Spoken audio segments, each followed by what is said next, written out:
Li Wei, a young intelligence official of the Tang Dynasty, had a long-standing friendship with Miss Bai Su from the Bai family, but hesitated to avoid the marriage issue. Coincidentally, there was an unknown turmoil, and Bai Su went missing. Li Wei was ordered to investigate the incident, thus revealing the magnificent unknown world keywords of the novel.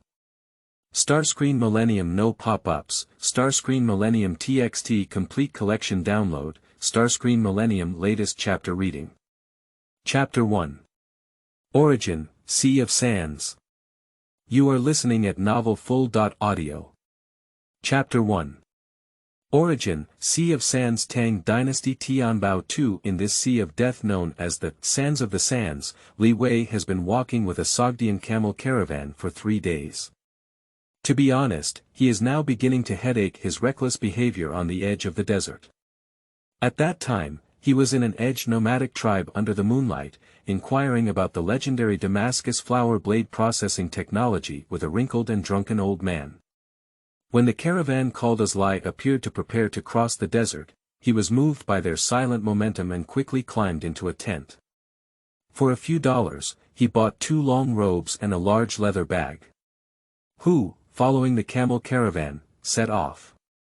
Of course, part of the reason was because the dark guide, with bright white teeth, spoke Sogdian and then changed to half-cooked Chang'an language, patting his chest and saying, 10 days, I'll take you across the desert. While passing on 2 taels of silver to the guide, Li Wei's thoughts happily focused on one point. 10 days, less than 1/9 of his vacation time, and he could also take a detour to Anxi in Dunhuang. In fact, Li Wei didn't even know why she had to go through it, probably for the sake of experiencing it. I have done many of these things before. Of course, there was another factor he was absolutely embarrassed to overlook. A woman wrapped in a black veil with curved eyebrows, elegantly sitting on a camel, and a small sword with a fish intestine pattern slanting out from her armpit. She casually brushed past Li Hui's face, revealing a slightly surprised look and quickly looking forward with arrogance. In an instant, it is eternal. These days, the handsome and melancholic shop assistant in Weicheng has tattooed a line of Khotan characters on his cheek like a beard, lingering in Li Han's heart like a venomous snake. She must have gone to Dunhuang. So am I too, Li Hui chuckled inwardly. Silver obviously played a role, and the guide eagerly led a camel and generously gave Li Hui a large leather bag filled with water. However, the mottled and blackened opening made Li Hui have some thoughts, but a few hours later, he happily drank it. Lone stars, cold moons, and people riding away were originally beautiful scenery, but Li Wei felt a bit sleepy and crossed 3 camels. The woman in black has a slender figure, yet remains motionless above her waist. A person with secrets. Or maybe she was born here. Li Wei was awakened by the ancient Wusun language. As soon as he reached out from the felt beside the camel, he saw the guards of the Wusun kingdom nervously shouting something. A distant voice came over. It seems like a mosquito. Oh no, a large group of mosquitoes, Li Sun guessed, but there's not even a jumping mouse in this place to be precise. That should be the sound of horse hooves. A bandit. Li Wei instantly regained consciousness and gently pulled Tang Dao beside the pillow. But soon, he didn't have to guess anymore. Under the bright white moonlight, several black horses stopped by the campfire not far from the camel caravan, and the horses' gear was clearly a hollow Meng emblem. Weicheng Black Cavalry. The iron-blooded black cavalry of the Wei City Meng Tianfang Cavalry General. Li Wei stood up the handle of the knife in a relaxed state. The camel stood up from half-kneeling and roared low. The people in the caravan watched curiously, and most of them turned their gaze to Li Hui. A middle-aged warrior with a towel half covering his face, after observing the outer edge, jumped off his horse and walked straight towards Li Hui. As he walked, he untied the veil he used to cover his face, spat a few mouthfuls of saliva, and took a deep breath. Mr. Li Wei also saw his meticulous bright light armor and 2 large round pieces. Despite his long and rapid sprint, he was surprisingly well armed. He thought to himself that these people truly deserved the extreme force of the Meng family. They had a good military appearance, and even those black horses stood there calmly, without even a spare leg. Li Hui couldn't help but secretly applaud in his heart. The large amount of military spending spent by Helan Racecourse on the cultivation of Tang army horses every year really doesn't make sense, and the smuggled Turkic horses, as the mother, account for a large portion of military spending. Now it seems to be absolutely worth it. Mr. Li. The person who came over bowed with both hands and gave a bright smile. The etiquette and enthusiasm of those from the military camp did not lose their distance. Of course, Li Wei knew this low-level military official, Hu Yangxiu, the distant nephew of General Meng, and was also a close confidant of the legitimate lineage beside him. This person's hometown is deep into the Turkic hinterland, where there are vast forests of Populus euphratica, scattered on both sides of the ancient river. We have sent out all the mobile troops in Weiqing to find you, sir. Sir, another follower who followed quickly added. Why? I'm on vacation, Li Wei responded equally gently. In fact, he already knew that there must be something urgent in Chang'an, otherwise he would never contact this important army standing at the eastern protruding part of Longyu Road. After all, there is no conventional intelligence system, and he naturally doesn't know what excuse to use. Hu Yangxiu's answer quickly confirmed Li Wei's guess. I don't know either, I just acted on orders. It must be a very, very important thing. Li Hui sighed inwardly and recalled the awkward scene a few days ago. At the rare and magnificent place of Looking Fang in the northwest isolated city of Weiqing, a circular large bathtub with undressed clothes, a secret letter from Tsin, the censor, fell into the pool without any bias as it made several Hu Ji maids, who were trembling with their plain white chests and displaying their colorful branches, laugh and laugh wildly. When the secret letter that was supposed to be handed to General Meng was retrieved, it had already been pasted into a pile of paper pulp. The water flowed down through his fingers, and the ball of paper in his palm became a top secret. Li Wei was so tearless that he couldn't help but cry. But it happened to completely erase the orders of the imperial censorate from this holiday. But it's over, criticism is inevitable, but Li Wei is not too worried. It's just a secret letter with a simple bet on flowers, where else is it important?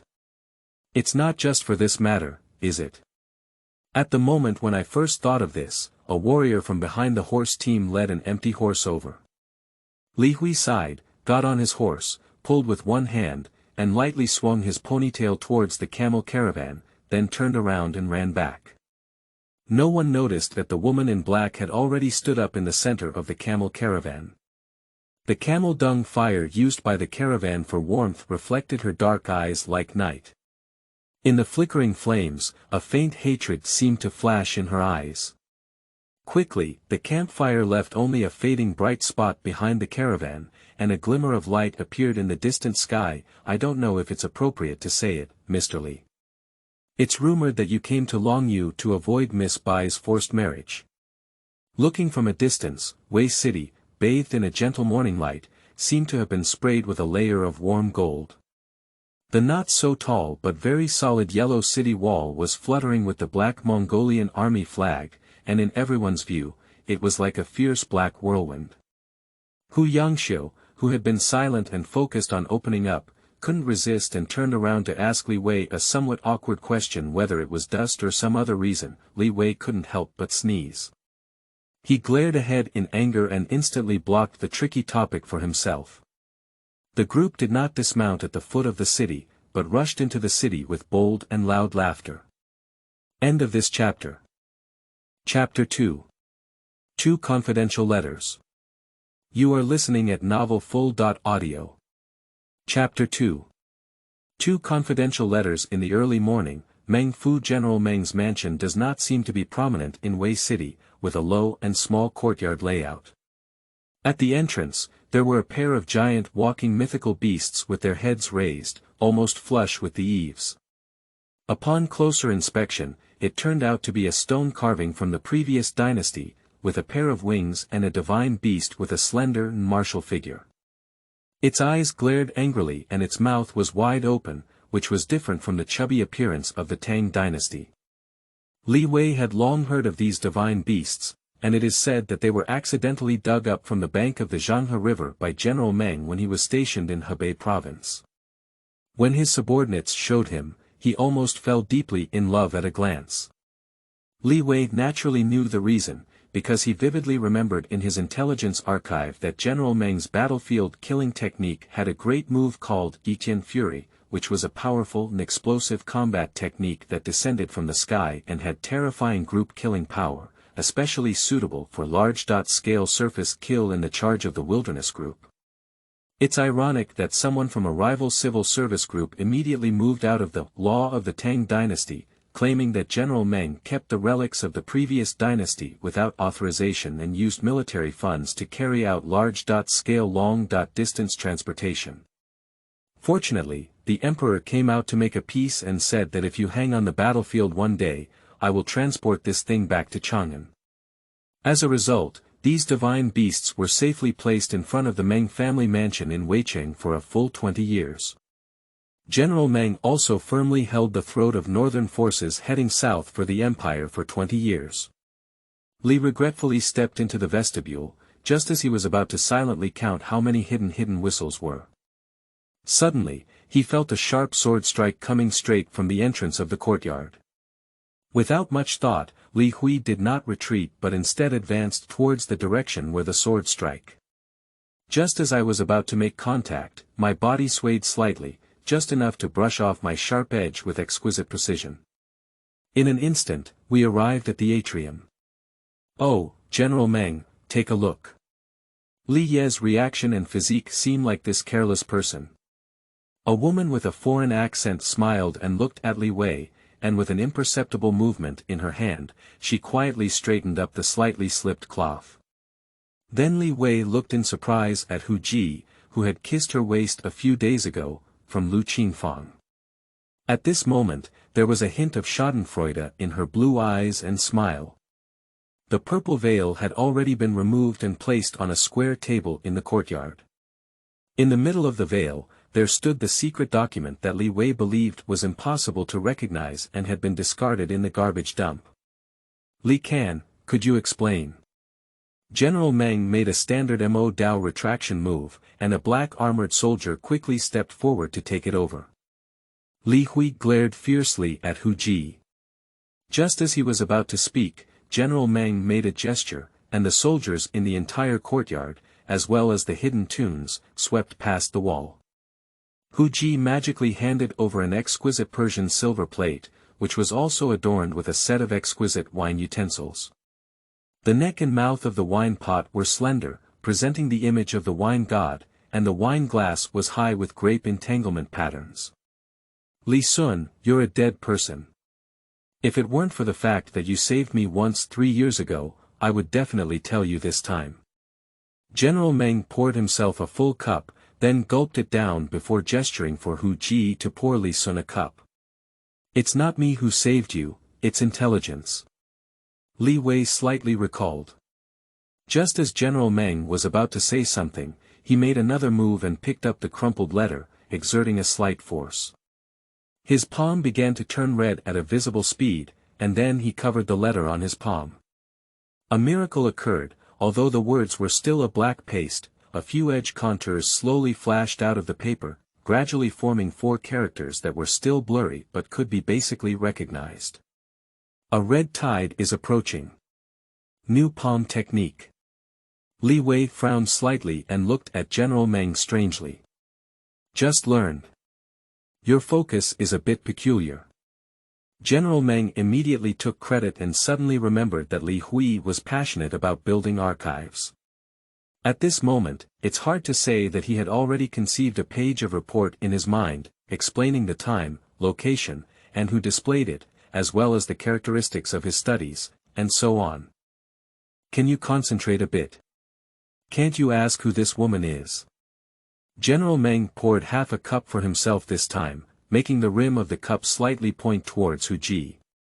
Li Wei also picked up his wine glass and gently shook it, looking at the blood-red ripples. After a moment of contemplation, he gently uttered a few words. Suri, a member of the Mongol Persian group, weapon, hairpin, with sand-red-bellied snake blood poison, highly poisonous. Antidote. None. Secret level. Grade a second. Then his eyes slowly turned to Hu Ji's beaded head, but he turned to the inconspicuous dark red hairpin on the left rear side. Sorry, I didn't recognize you earlier last time. Then my eyes naturally slid towards the woman's right waist, causing Su Rui's face to blush slightly. Oh my, you truly deserve to be an intelligence expert and a human flesh archive.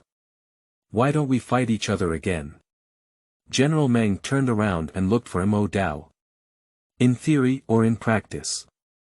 In practice, I can't beat you, but I have many ways to defeat you in terms of moves and methods. Li Wei smiled slightly and said, you don't know that I can search for all the martial arts moves online. Li Wei gritted a few words and said. General Meng naturally understood what Li Wei meant. Usually, the martial arts moves and combinations of each sect are limited. For an opponent with almost unlimited knowledge and combination, especially someone whose thinking is several times faster than yours, it is very scary. The only difficulty is that the opponent needs to plan and execute these martial arts in practical combat. And this is directly related to the specific level of internal and external forces of the operator. Depth and breadth are always a pair of contradictions, Li Wei sighed slightly. General Meng gave him a bad look and put down the letter. But he took out another letter from his arms and threw it to Li Hui. Li Wei's heart trembled as he glanced at the secret note on the envelope. This is a 1,200-mile urgent highest-level classified email. I couldn't help but instinctively glance at Su Rui. Her secret level seemed to have dropped by just one level. General Meng didn't make a decision and said it on his own, this email was sent later and arrived first. I think your so-called vacation is going to be ruined. End of this chapter.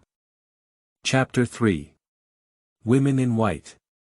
You are listening at Novel Full.audio. Chapter 3. Women in White. Earlier, Xiangzhou, Hebei Province. Xiangzhou Xiaotuan, Fengqiuan Inn.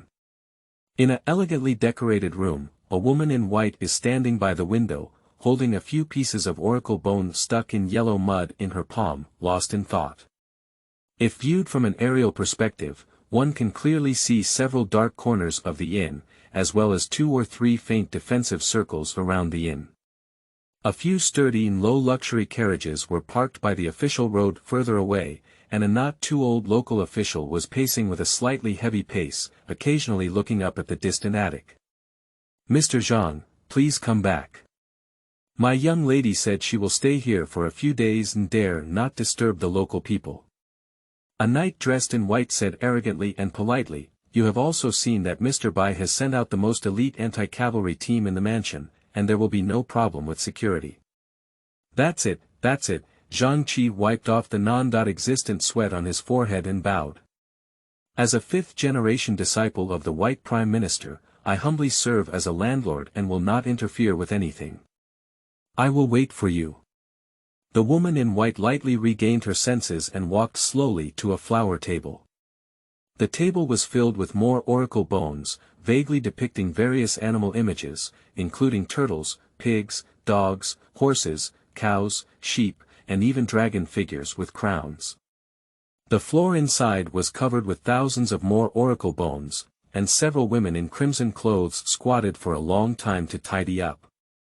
One of them stood up, calmed down, and walked in, holding 2 or 3 oracle bones in her hand. Miss, I picked them all morning and found a few with animals. After saying this, I took out a handkerchief and gently wiped the sweat, completely unaware that the dirty mud on my hand had inadvertently stuck to the temples of my bun. The woman in white casually placed her oracle bone on the table without hesitation, picked up a pair of phoenix-patterned bronze mirrors and handed them over. Then she heard a small shy cry and a thumping sound from the floor. The slight vibration seemed to cause the oracle bones on the tabletop to move gently. The oracle bone in the center of the tabletop was undoubtedly the one in the hand of the woman in white just now. Under the morning light shining through the window lattice, it was bathing in golden yellow. A strange and fierce animal was standing proudly, as if the flames were spreading throughout the earth. The woman in crimson clothes, who had cleaned her face, was about to put back the bronze mirror when she gazed at this scene and couldn't help but shiver slightly. Tang Dynasty, Imperial Censor's platform Xinyusher sat in the secondary seat of the conference hall, while the prominent one sitting in the main seat of the conference hall was the current Prime Minister, Mr. Bai. Xinyusher gently took a sip of the tea cup he held in his hand and savored it for a while. Good tea is truly a tribute from the heavens. The first one below is Tang Shua, the head of the Tanzhou branch. For so many years, I have only relied on the blessing of the White Prime Minister. If it weren't for rushing to bestow the highest quality black tea to the Lord, and the Prime Minister generously sharing it with Lord Sun and the lower officials, even though I am in Tanzhou, this is the first time that I have seen and tasted this royal leaf. The aroma is rich, the taste is fresh and mellow, and someone can't taste it. Everyone understands who Gaochang from the Annong Protectorate is referring to. If I send Li Hui as a personal meat transportation post, I can also save several tens of taels of silver. We should consciously save in Taiwan, and if we can, we should save. Besides, I am still very confident about this kid's work. Xinyusher smiled at Bai Xiang. Of course, if Mr. Sun wants to know about the Northwest one, his tongue would probably knot in anger. Just as everyone was about to continue teasing Li Hui, they found that Mr. Bai had already put down his teacup and touched his beard, so they understood and got to the point. At the beginning of its establishment, the Li Tang dynasty attached great importance to intelligence-gathering work. Thanks to the construction of several dynasties, our perception has already penetrated into Persia and the Western Turks externally, and has reached the level of high-ranking officials, traffickers, aristocrats, and rivers and lakes internally. Our heavenly eyes exist throughout the entire mainland of China. Our intelligence analysis is distributed daily and weekly to His Majesty the Emperor, and even to officials at all levels who need to know. We would like to express our gratitude to all the imperial censors and colleagues present for their outstanding efforts over the years. Mr. Bai slowly scanned everyone present. Everyone also sat up slightly straight, nodded slightly in gratitude, but coincidentally focused their thoughts on the next sentence that Bai Xiang was going to say, which was the focus and the core of this unusually convened meeting. However, in the past 6 months, apart from the imperial censorate, according to more monitoring reports, there seems to be a faint undercurrent surging. Although it is currently impossible to explore what people and organizations are behind the scenes, whether within or outside the domain, and whether the world is still a temple. Regarding this, Bai Xiang paused. The royal family, based on the suggestion of the imperial censorate, has raised the defense level to the red level and distributed it to 4 sides for defense, 8 sides for side guards, and 30.8 internal guards. Although there are also 2 levels of purple and black above. However, you also know that this is the first time in the 2 dynasties that the level has been raised to this level. Below, I would like to hear some of the latest developments that you have mastered recently.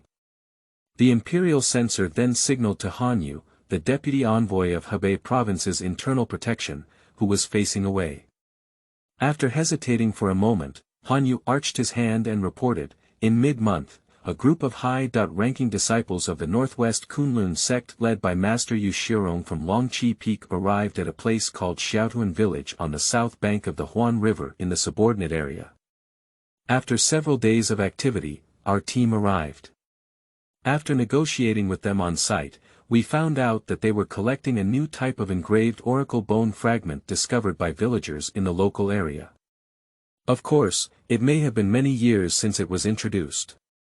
Han Yu said, while taking out a few samples from his sleeves, he distributed them to the few present. Their explanation is that their leader Yi Hongyu has been creating a set of engraved oracle bone fragments in recent years. Knife, brush, and sword techniques. Inspired by the collection of ancient artifacts with textual attributes, according to the Tang Dynasty decree, artifacts dating back to after Emperor Wu of Han belonged to the court. However, this artifact is obviously far more ancient than this list. In addition, according to the regulations on autonomous management in remote areas, I have no basis for it.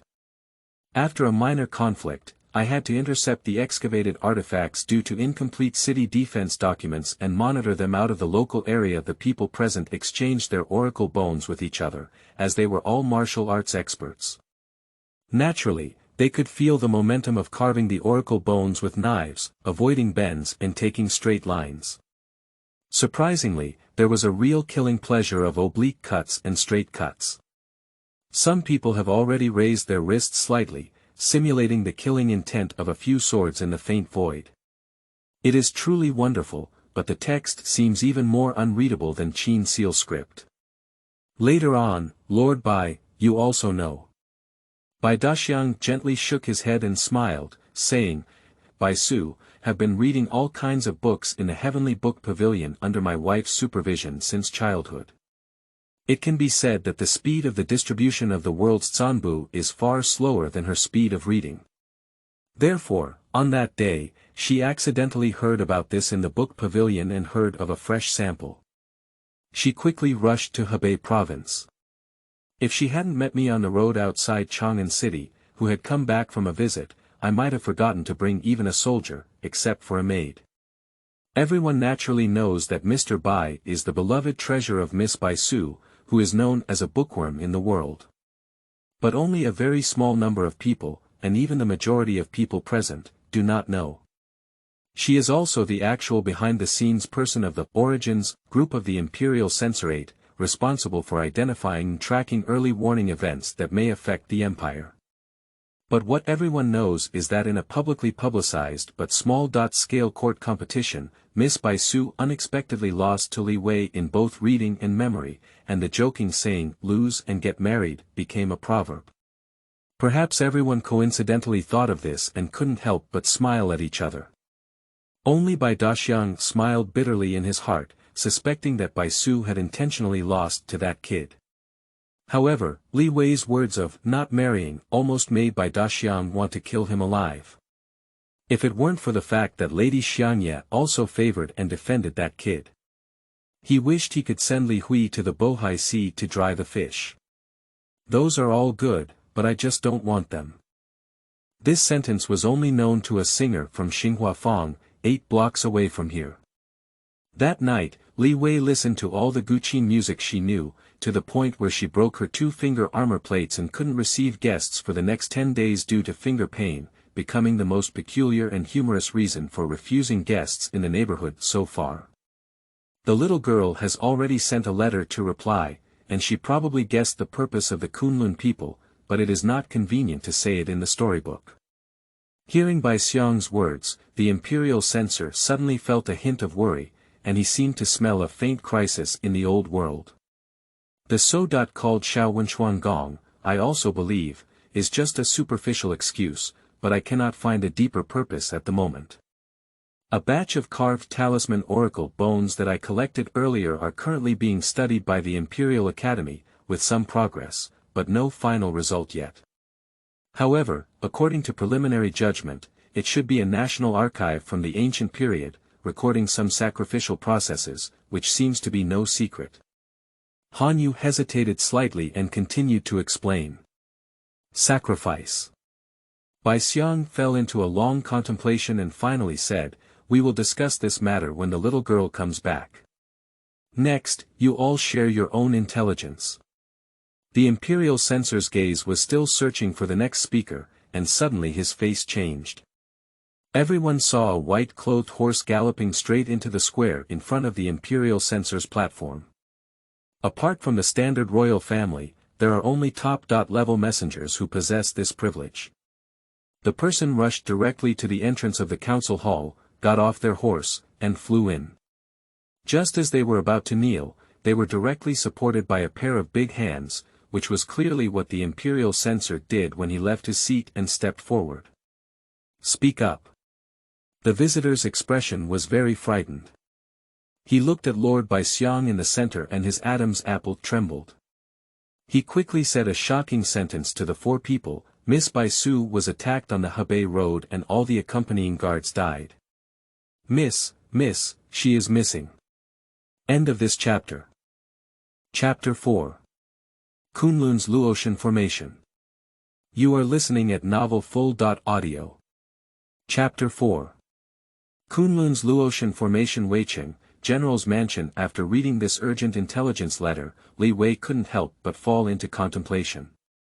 The Imperial Censorate has conducted a survey of the site in conjunction with officials from Hokkaido. When the summary report is passed on, it can be basically confirmed that the opponent is only one person, and the sword is extremely sharp and decisive, with a fatal strike in group attack skills. With the extreme force of Bai Changsheng, the leader of the Banki group, the sword was killed before it left its scabbard. Looking at the Chaotian continent, there are only a few dozen people with this ability, but there is basically no reason to take action. A carpet search has been conducted on Anyang in a radius of several hundred kilometers, but nothing has been found, no witnesses, no traces outside the scene, and even no extra tracks or hooves left the scene. Miss Bai disappeared into the air as if out of thin air.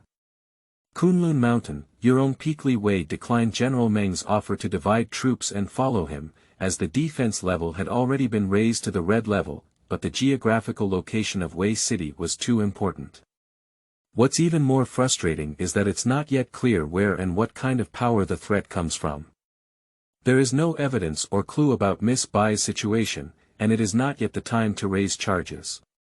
After all, she is only here to investigate, not to fight. It seems that the incident of coming to the martial arts world to confront the court has not happened in a long time, and Li Wei is not too worried about this. If you can't win, you still know how to run. Li Wei smiled slightly in his heart. The world can never imagine how much energy he has invested in researching combat avoidance and escape technologies. Just the thought of the massacre in Hebei province, the mysterious and powerful assassin, and the silent Miss Bai, made my heart cold. The high-ranking and noble woman he doesn't dislike, with a heart full of intelligence, is actually more hardworking than the vast majority of people in a prominent family background. On the contrary, he even had a hint of liking, especially after the competition, when she said she lost and wanted to marry him. Everyone seems to take it for granted and even have some expectations and jealousy. Because Li's surname is Li. From the mysterious 2000-year feudal family in Longxi. No matter how dynasties change in the world, this family firmly covers the area of Xiliang County, inheriting for thousands of years without interruption. Li Wei looked up at Yurong Peak, a small path winding and disappearing into the mist in the middle of the sky, unable to see the peak, truly worthy of the ancient Xianshan elegant realm. The mountain gate is located on a shallow ridge. Li Wei walked a short distance and passed through the mountain gate, but unexpectedly did not encounter a disciple of Kunlun. Li Wei was instantly shocked. As the main peak of the Kunlun sect, Yurong Peak has always been the place of cultivation for its head Yi Hongyu. Moreover, this peak is also the location of the Star Meteorite Pavilion, which is the treasure trove of millennium-old masterpieces and treasures. The defense force should be very strong, but suddenly it seems like an airspace. After passing the mountain gate and reaching over 100 feet, Li Wei was even more shocked to discover. The famous stone tablet in Kunlun obstructs the Dragon Emperor here, has been broken into several sections, and the top section is scattered above the mountain path. What a domineering force!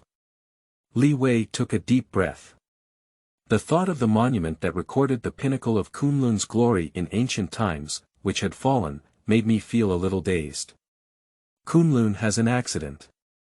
Li Wei couldn't help but take a deep breath and shoot towards the peak.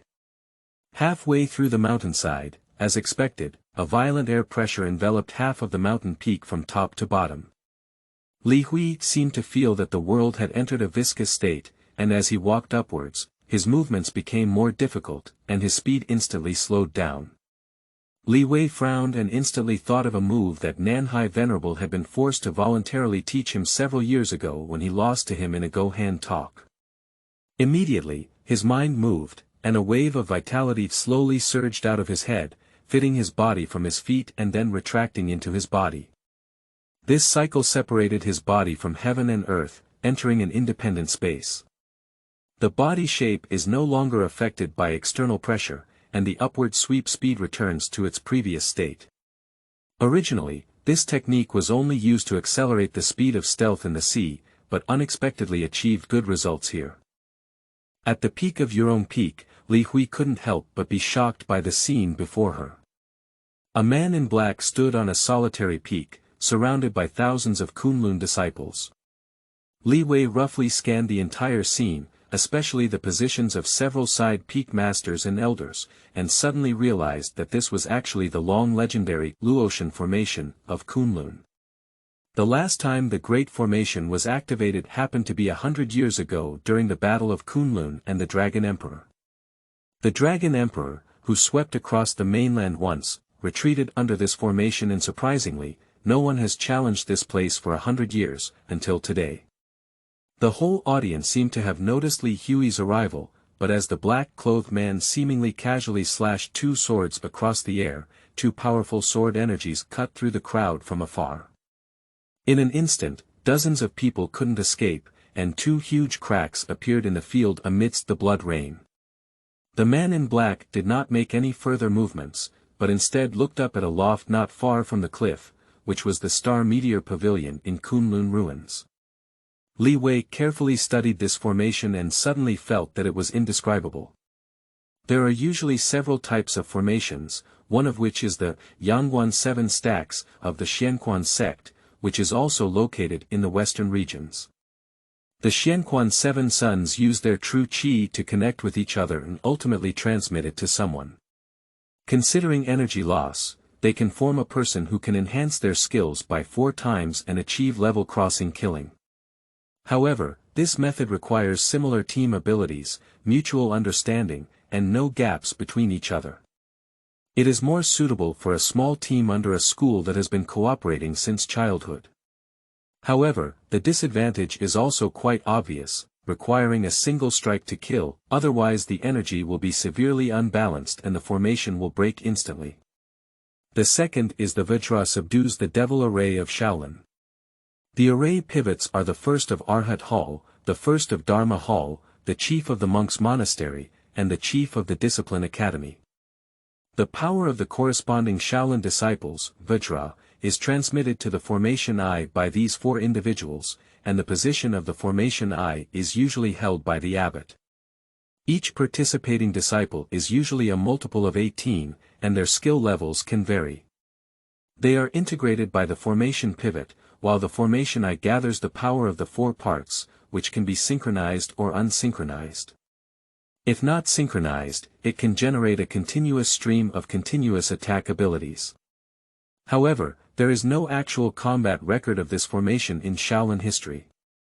Only a few times have the scaled-down version of the battle with the first seat as the core been fought, and without exception, decisive victories have been achieved. The most recent record is that Cui Hao, the head of the most mysterious assassin organization in the martial arts world, who was entrusted to seize the Rebirth Sutra, fell into the Sutra Pavilion and was led by the first seat of the Dharma Hall and its sub-formations. However, Kunlun's Luoshen formation surprisingly lacks a pivot and eye, and even the leader of the side peaks and the elders of the various peaks have become ordinary members. The original power of each person only merges with those around them, and the accumulated power swims and merges in the formation on its own. Although there seems to be no pattern, the fusion power not only has no loss, but also constantly stimulates and multiplies. Finally, an unspecified person or several individuals can simultaneously strike a shocking sword, which can be said to deter from all directions. Moreover, even more intricately, this formation does not rely entirely on individual skills, and even with half of the battle damage, the power of the formation is almost indistinguishable from the initial one. After observing for a while longer, Li Wei was even more surprised to find that the source force of the formation had a strong directionality. Although the black-clothed man standing on the solitary mountain was incredibly casual and powerful, he seemed to be trapped.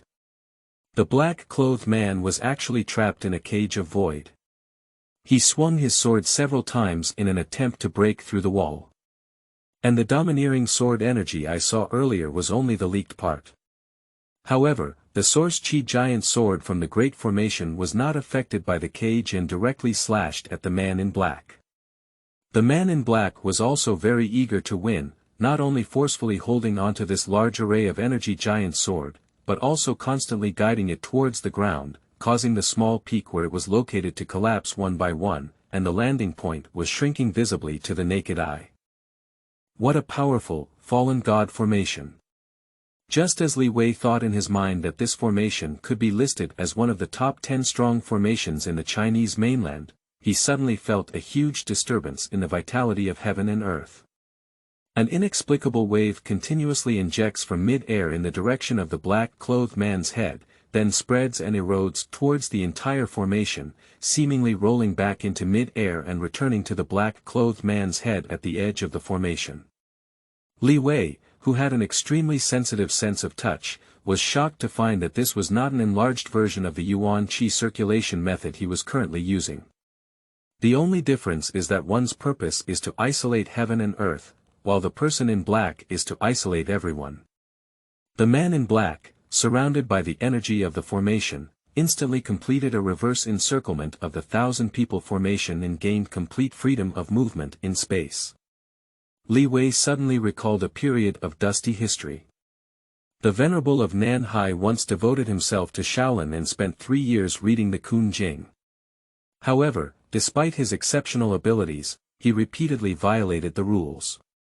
The first violation of the precepts is the meat precept, and even after entering the sect, the venerable person has a strong habit of eating meat.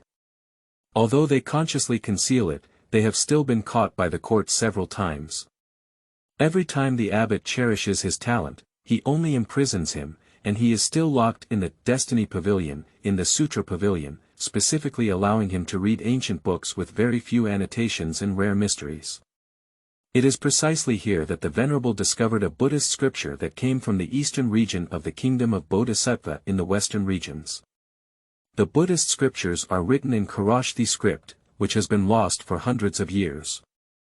Unfortunately, the opportunity fell on the Nanhai Venerable, who had accompanied his adoptive father to the Tianbian army in his childhood.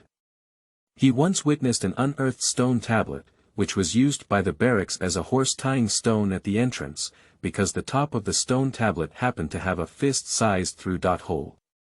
At that time, the Venerable helped with some basic tasks of feeding and tying horses, and was able to see this stone tablet countless times a day. The preciousness of this stone tablet lies in the fact that it is written in Chinese on the front and in Kharosthi script on the back, which perfectly interprets the dead characters on both sides.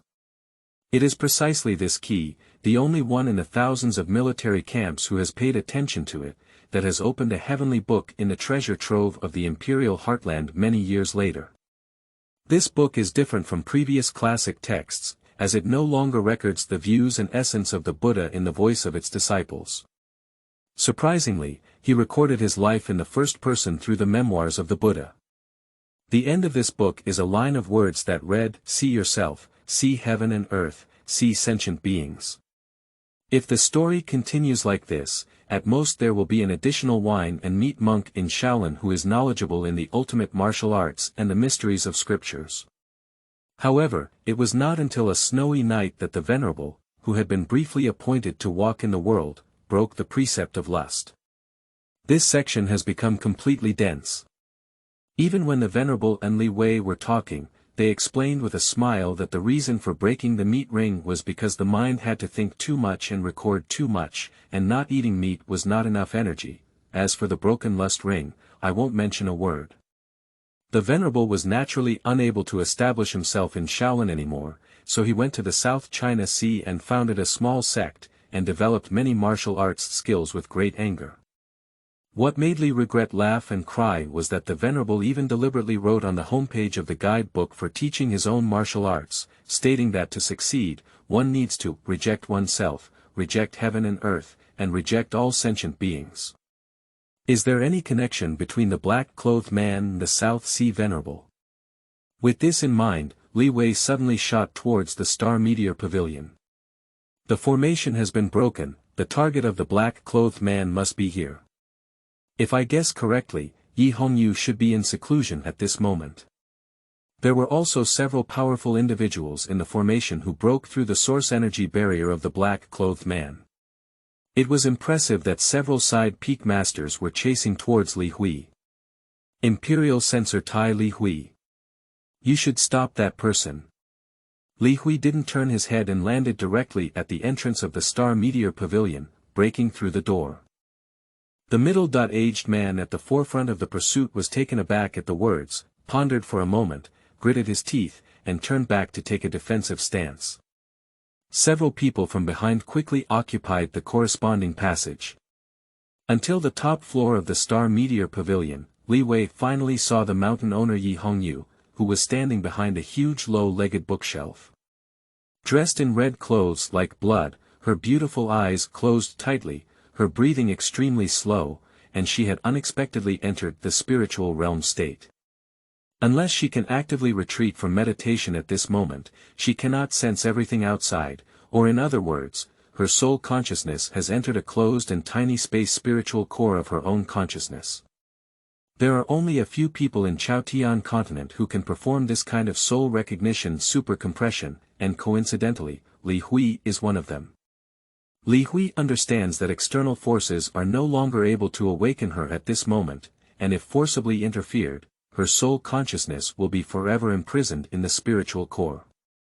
Li Wei frowned. At this moment, with the strength of the several peak masters outside the pavilion, it is estimated that they can only block the black-clothed man for a few hundred breaths. Why are you in such a terrible situation where your life is on the line at this moment? Or rather, the cause and effect have been reversed. Did the person in black know Yi Hongyu's current state and attack your own peak? There is usually only one need to enter the spiritual realm, which is to require consciousness to perform super strong calculations. Only by infinitely compressing thinking can consciousness increase the chances of contact and cross-linking with each other by thousands or hundreds of times. The smaller the spiritual core, the stronger the computing power, the shorter the time, the higher the degree of correlation, and the greater the chance of deducing the desired result. Li Wei's gaze followed Yi Hongyu's gaze and finally landed on the table, where there was actually a table full of oracle bones. It can be clearly seen that Yi Hongyu has already been classified, and the placement seems to be somewhat regular.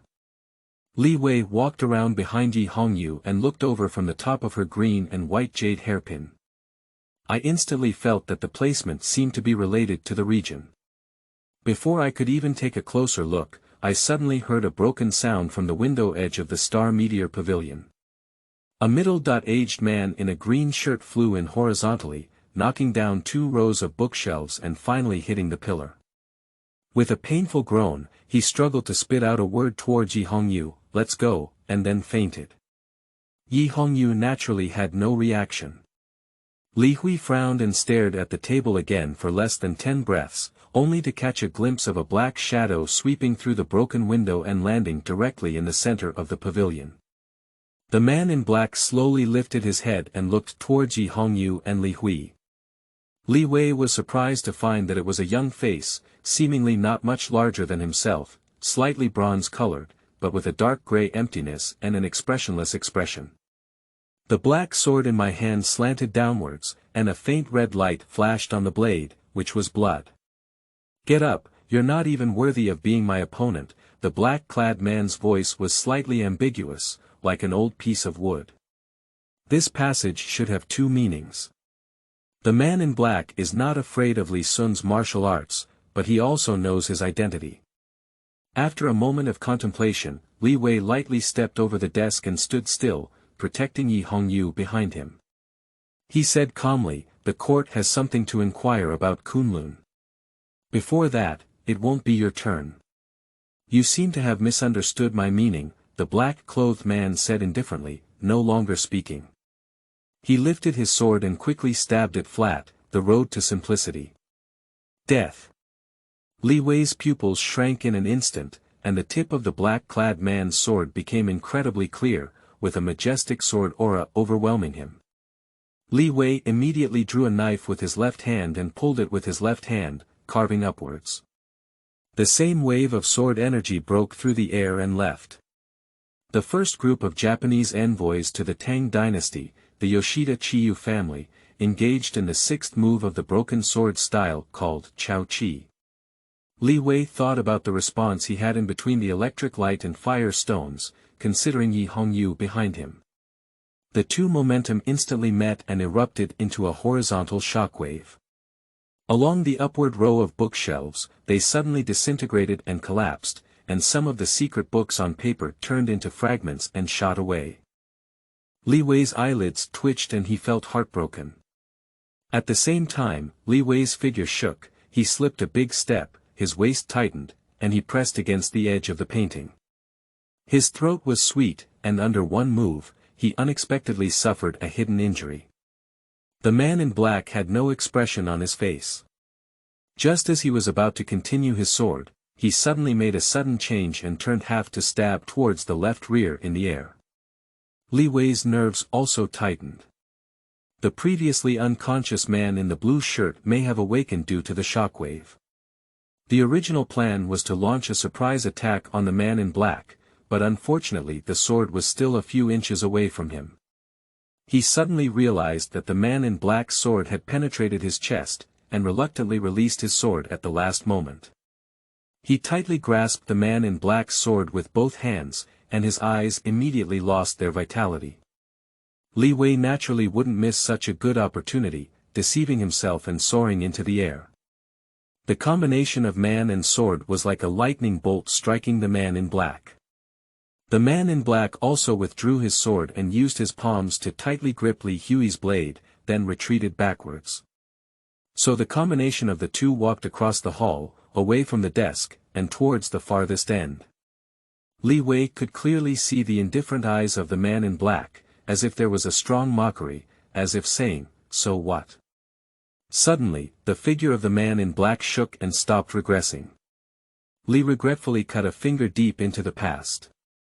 Just as he was about to continue his efforts, a huge chill suddenly came from behind on the right, and he instinctively let go and shot sideways towards the left. In the air, I suddenly discovered a long sword that shot at the man in black. Oh no, 10 swords. 100 handles. More. Countless swords howled through the window, roaring like devouring dragons, with only one target. Black-clothed man. Li Wei suddenly turned around, and a blood-red figure slowly rose above the desk. A red dress and flowing ribbons are slowly rippling.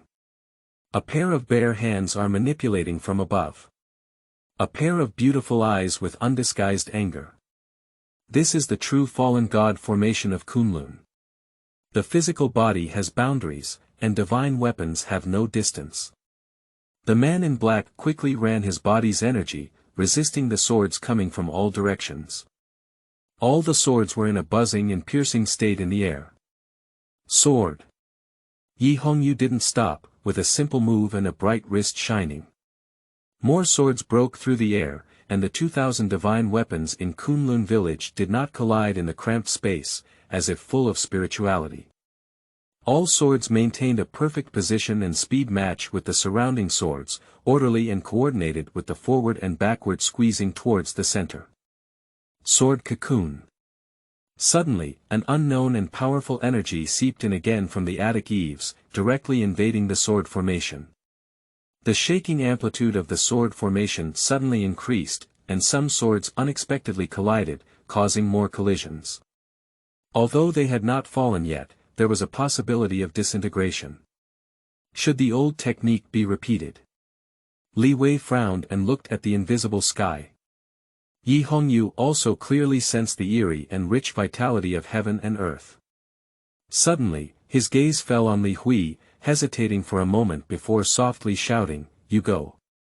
At the same time, a red female sword took off from the corner of the desk and flew towards Li Hui.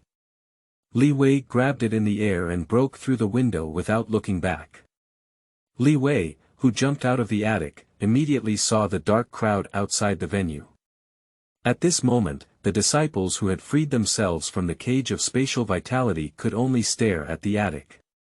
Their swords were all summoned away by the mountain master Yi Hongyu, and they knew that this was no longer a battle that their level could participate in. But as soon as they saw that the sword of the mountain master was actually held in Li Wei's hand, they couldn't help but let out a collective roar. Li Wei didn't have time to pay attention and looked into the void, but there was no person or object in the air. During the process of falling down, Li Wei simply closed her eyes and extended her left hand without a sword, creating a ripple in space, gradually feeling the direction and intensity of the fluctuation of vitality. Everyone was immediately shocked and they saw this move. As he was about to land, Li Wei suddenly let out a loud shout that echoed throughout the room.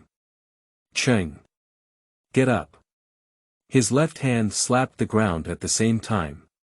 Just as everyone was evading, a young disciple suddenly fell vertically and slapped him in the air. Two streams of air collided and condensed, causing Li Wei to stop falling and shoot towards mid-air at an oblique angle. Then feel the fluctuation of the vitality of heaven and earth again. At this moment, someone had already awakened. Before Li Hui could fall to the bottom, the powerful person had already slapped him from afar, and Li Hui once again took off. After 3 ups and downs, Li Hui's eyes opened, his figure became solemn, and he shouted, "Form and formation," in mid-air. At this moment, everyone woke up. Although they had no swords in their hands, they all simply and directly slapped Li Hui in the direction of the heavens. With the gathering of tremendous energy, Li Hui soared thousands of feet into the sky and shot towards an invisible point in the distant void. The red sword in the hand of Qi Li, at the apex of the trajectory, slashed towards an empty area with a force of 10,000 jun. Break it. Broken. Void. Empty. Everyone could only hear a crisp and crisscrossing sound, a faint transparent mass falling into the sky like a daytime meteor, and starting to turn slightly red. Soon, a large deep pit was smashed on the ground. Li Wei noticed the slight tremble of the red sword in his hand as he fell, and then carefully examined Yi Hongyu, the legendary ancient divine weapon, blood drink. After all, it was a sword that he used all his strength with. Li Wei thought his hand was trembling slightly, but he suddenly realized that blood drink had suddenly let go and shot towards the star meteor pavilion. Just as his gaze watched the blood drink disappear, he lightly touched his foot and landed at the bottom of the pit, where a transparent crystal was emitting a faint red light. Li Wei lightly touched it, it was slightly warm and moist, and there was no discomfort. So he quickly grabbed it in his hand, and to his surprise, the blood drink on the surface did not leave any scars, as if it were just a highly transparent Yutian jade. Li Wei made a very natural movement to hold it in his arms. Suddenly, there was a loud noise outside the crater, and Li Weikan jumped out of the pit. He was surprised to see that the star meteor pavilion was breaking into countless fragments, slowly collapsing, and 2 figures, black and red, were shooting out from the smoke and dust. The black figure was naturally the man in black, feeling quite embarrassed at the moment. His robe was shattered several times, and there was a large penetrating wound on his right chest and shoulder that was bleeding. Li Wei is about to intercept. The man in black gave him a cold glance in the air, the Li family in Longxi. He quickly passed the crowd and disappeared into the mountain stream. Li Wei smiled bitterly, realizing that the other party had finally recognized his family. My head couldn't help but feel a faint pain, and soon a large amount of information flooded into my mind. He remembered the angle at which the man in black wielded his sword and the path of his energy movement. He remembered the secrets and wall patterns that were within reach of every layer he passed by. Especially the few rows of small figures on the high ancient wall on the 3rd floor, and the recognizable characters, turtle breath guidance technique. He remembered the shape of each oracle bone on the table and the relationship between them. He remembered the patterns and decorations of blood drink. He even remembered the arrangement order of the hairpins on Yi Hongyu's head. Yi Hongyu. Li Wei suddenly turned around to look at his body at the foot of the mountain, and suddenly realized that Yi Hongyu's body had turned upside down towards him. Her face, which had lost a lot of redness but was still extremely beautiful, suddenly enlarged in her pupils. In a moment of panic, Li Hui could see that her left shoulder also showed an extremely unnatural twisted angle, and there were blood splatters on her clothes, but it seemed to be from a person in black.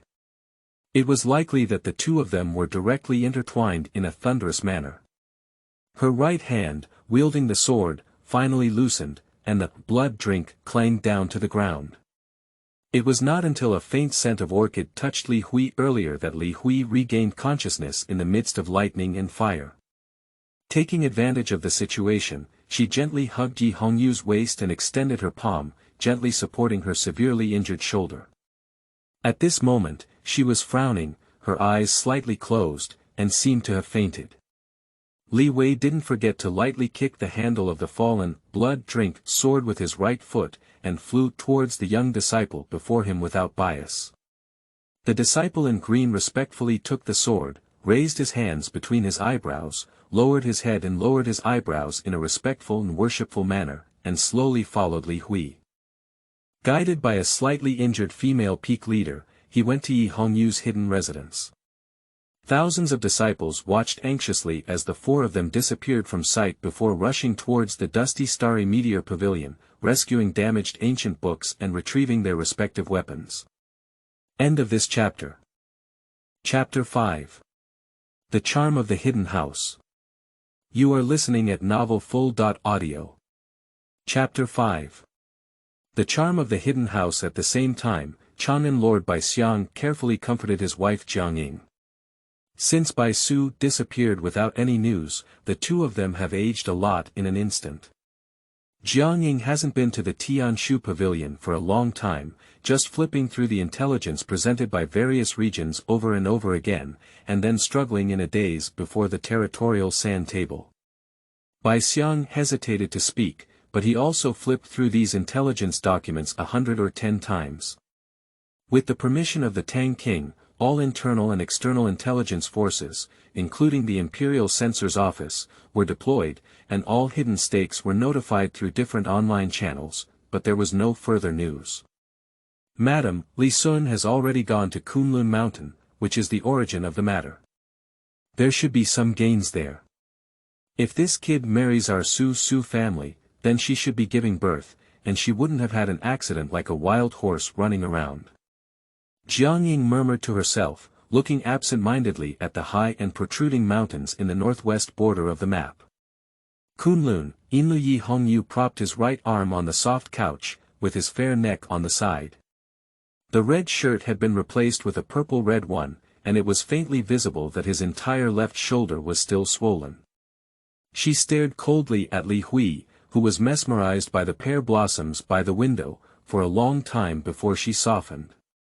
Ask, how long have you been looking at me? No, it's nothing to do with me, Li Hui turned around and said innocently. It's your subordinate, here, the female protagonist under the tree did it. I'm just holding you. Yi Hongyu's face darkened, and a powerful pressure instantly pressed against Li Hui, but suddenly disappeared quickly in the center of the room. I'm talking about the Star Meteor Pavilion. Yi Hongyu scolded lightly. Less than 100 breath, I spent most of my time with the man in black. So, how long have you been looking at the desktop? 10 breaths. Don't beat around the bush, yes, I've seen it all, and I've memorized it all in my mind. Li Wei finally sat up at the moment. How about, in the name of Asahi, I formally ask you. It's funny, Yi Hongyu didn't wait for Li Wei to finish his official words. The height of the temple is far from the rivers and lakes, and the two don't intersect. I am an imperial censor walking around the world, and this issue is not a problem. Li Regret avoided Yi Hongyu's unpredictable gaze and looked at the blood drink on the couch table in a corner of the room. Okay, let me help you restore the hand-drawn oracle bone pattern on the desk. Answer me. This time, Li Wei suddenly stopped, it's unnecessary. For a person who can enter the spiritual core for hyper-thinking, her strong memory ability will not be weaker than herself and Bai Su. Sure enough, he soon saw the faint arrogance and mockery on Yi Hongyu's face, and could only instantly deflate, shrinking himself back into the large and low meditation chair. Yi Hongyu slowly closed her eyes and said, however, thank you for your help. I have the opportunity to repay you once in the future. Now, you can go back. Li Wei looked at Yi Hongyu in surprise, showing a graceful curve at the moment. He caught a glimpse of a jade foot slowly flattening out, causing his throat to dry. He then looked at her face and asked, unwilling, what information do these oracle bones contain? Why did the black-clothed man snatch them? Where did the daughter of Xiangyi go? First. Secret, second. Ask him, third. Ask yourself.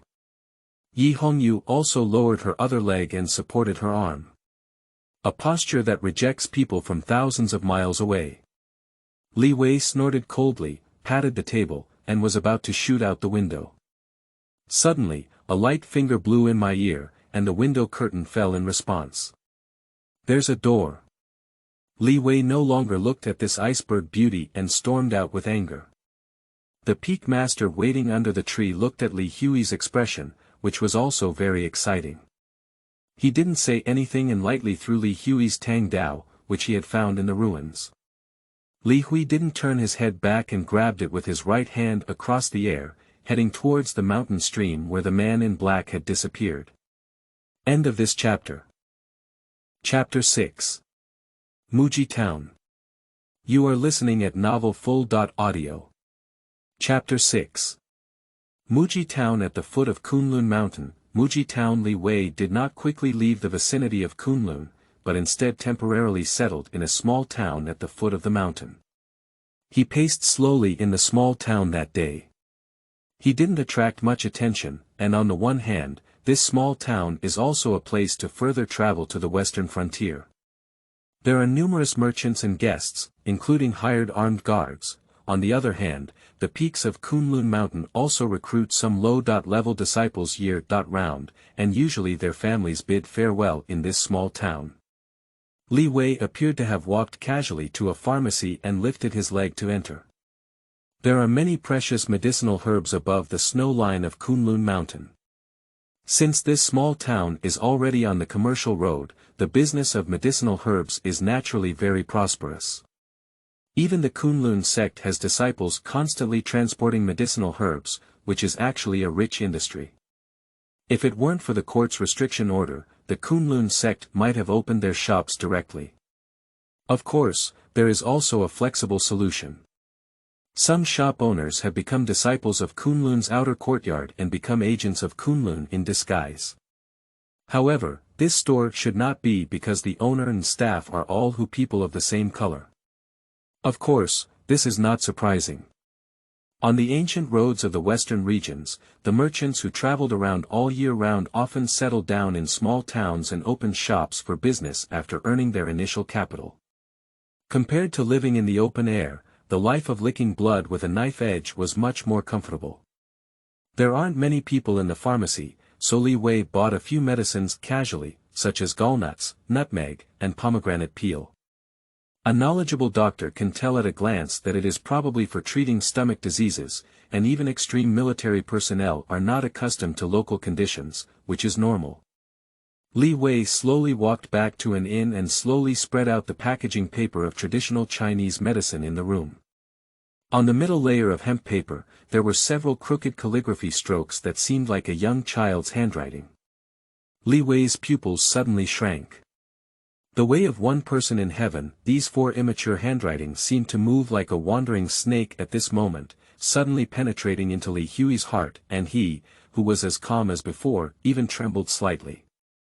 These four words mean that with the consent of the sage, Li Hui has been granted the ability to mobilize all resources of the imperial censorate, as well as local military, political, and economic resources, without the need for reporting or seeking approval.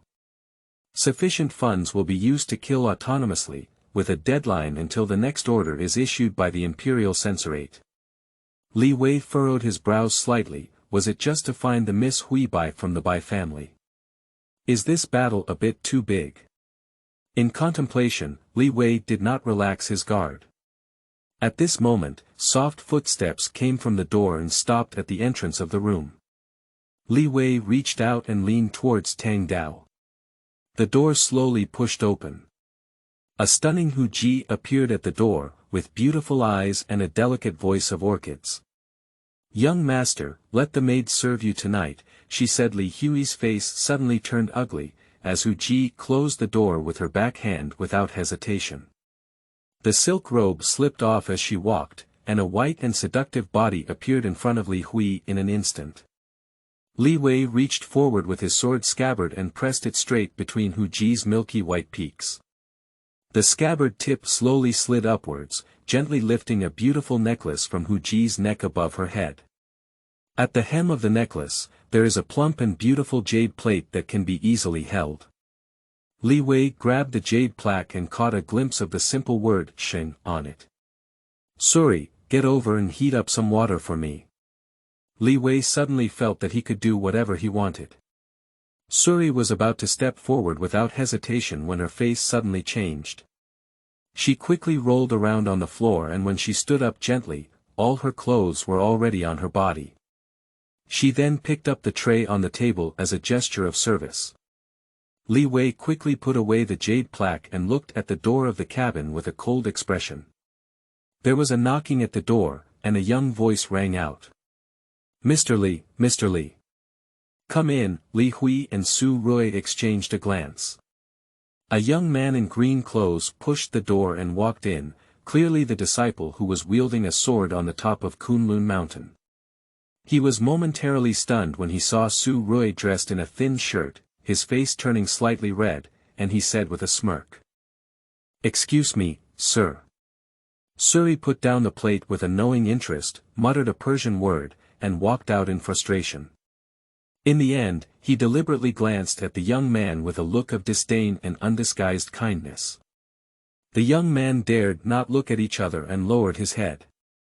Until the door closed and Su Rui's thumping sound came down the stairs, he respectfully said, "Last year and today, in this door, people's faces turned red with peach blossoms." Li Ju frowned. He was not surprised that the young man read Cui Hu's poem for no reason, which showed that he should be a member of Cui Group in Longyu Road, northwest China, and should be one of the eyeliner planted in Kunchen sect. Cui Group and the Meng Group to which Su Rui belongs are not connected, so it is normal for him not to know Su Rui.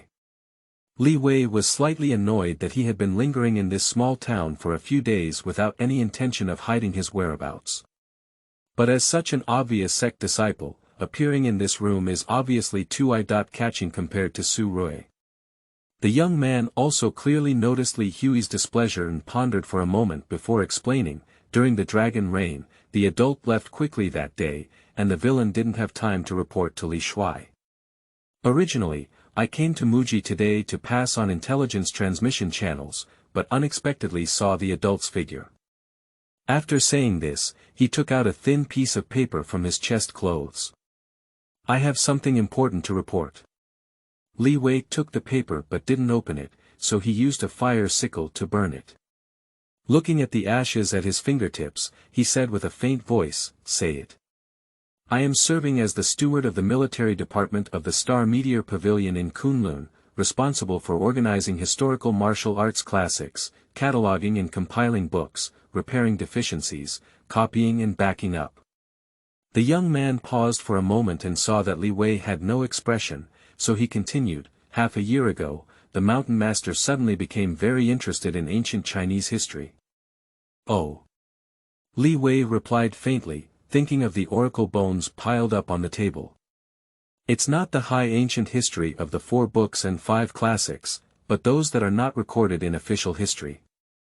Long Yu felt that he didn't explain it clearly, and further said, "The ancient cave rock paintings, the stone man tattoos on the grasslands, the myths passed down by tribes. Of course, there are also the oracle bones in Anyang, and almost all the carriers of inheritance information that can be found have been traced." What exactly is Yi Hongyu looking for? Li Wei suddenly had a guess in his heart. It should be the axis of time for major events. The young man's expression was slightly uneasy. And the power of great destruction. The 4 blurry handwriting of Red Tide Descending came to Li Wei's mind, representing an uncertain guess in Chang'an, as if it was gradually blurring and transforming into another color, purple, black. What will you do next? After watching Long You leave, Su Rui flashed in like a ghost. This time she was much quieter, looking at Li Hui with beautiful eyes. Li Wei stared at the tea plate on the table, his fingers casually caressing the sweating tea cup, then raised the cup and looked at the bottom of the cup. A "ing" character was engraved on top of it, and Li Wei studied for a moment. Slowly spit out 2 words. To the south. However, is the water too hot? Li Wei continued with a sly smile. The young master's hometown is 300 miles east of here. If you don't go and visit him, then Su Rui resumed his seductive demeanor. Don't, I'm afraid of my sister. Li Wei suddenly felt his head grow bigger. Annual reminders for marriage. Young master, I don't mind following along. Su Rui couldn't help but grab Li Hui's gaze with his chest. Pooh. Li Wei spat and couldn't help but say, can you put that hairpin somewhere for now? By the way, even though you have that card, save some money and don't look at me, Mr. Tsen said. After hearing this, Li Hui's face turned a little ugly. The next day Suri casually flipped over on the soft bed collapse, opened his eyes slightly, and lightly tapped the flower bud on the Persian carpet, sliding towards the window like a cat. In the distance, a black horse was about to disappear from view, and the uncertain figure seemed to lift its left hand and wave back. Su Ruimei felt a little resentful, then crumpled herself into a ball and threw herself into a comfortable bed. The green sand curtain fell in time, and the warm morning light faintly appeared as if reflecting a pool of spring water. But she clearly intentionally overlooked a confidential document on the table, which will later be passed on to the Imperial Censorate and even appear in front of the case of Baidaxiang. There is already a clue about Miss Bai Su's situation. After going through the moon, I will head south and also close the hidden red tide. End of this chapter. Chapter 7. The Apocalypse of Gaochang. You are listening at novelfull.audio. Chapter 7. The Apocalypse of Gaochang. Shizhou Gaochang. The morning in Gaochang City is not lively, and most of the local residents are still basking in the sunshine on their huts. Nevertheless, the scattered pedestrians on the road have declared this a highly integrated Silk Road city. If you pay close attention to the buildings in the city, you will find some people dressed locally but with distinctly different eye colors. They walk in groups of 2 or 3, seemingly casually, but slowly concentrate on an inconspicuous earthy yellow courtyard. Occasionally, the doors open to accommodate people who flash in. When the sunlight slanted in and the shadow of the roof happened to detach from a statue in the courtyard, the large wooden bolt lock of the door fell. Although the courtyard is not very large, there are still hundreds of people gathered in a disorderly and silent manner. At the first post station that Li Wei encountered, he started feeding himself while also feeding his horse. In a shadow in the corner of the small courtyard in Gaochang City, a man in a black robe walked from the corner to the sunlight, maintaining a very suitable distance from the statue. It feels like a disciple or spokesperson for a statue. The crowd's gaze suddenly became solemn and gradually became enthusiastic. They come from different sects, crossing snow-capped mountains, trekking yellow sand, hiking on wastelands.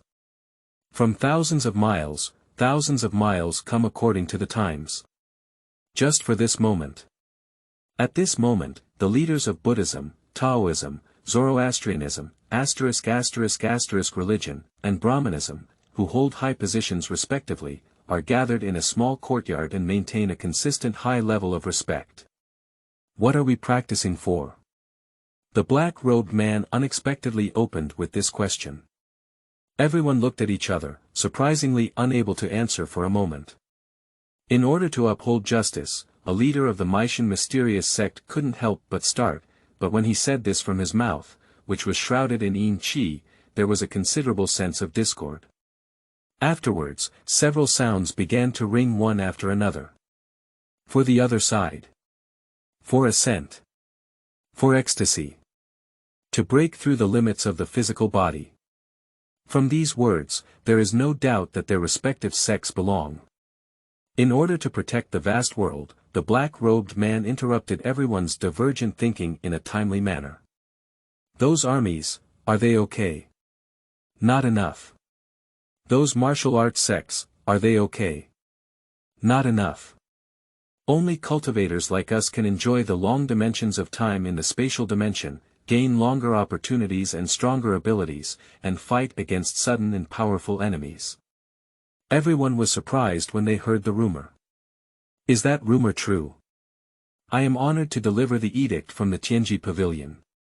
The black-robed man's expression became solemn, and everyone instinctively turned their bodies slightly, looking more accurately at the black-robed man. Obviously, they did not want to miss every word of him.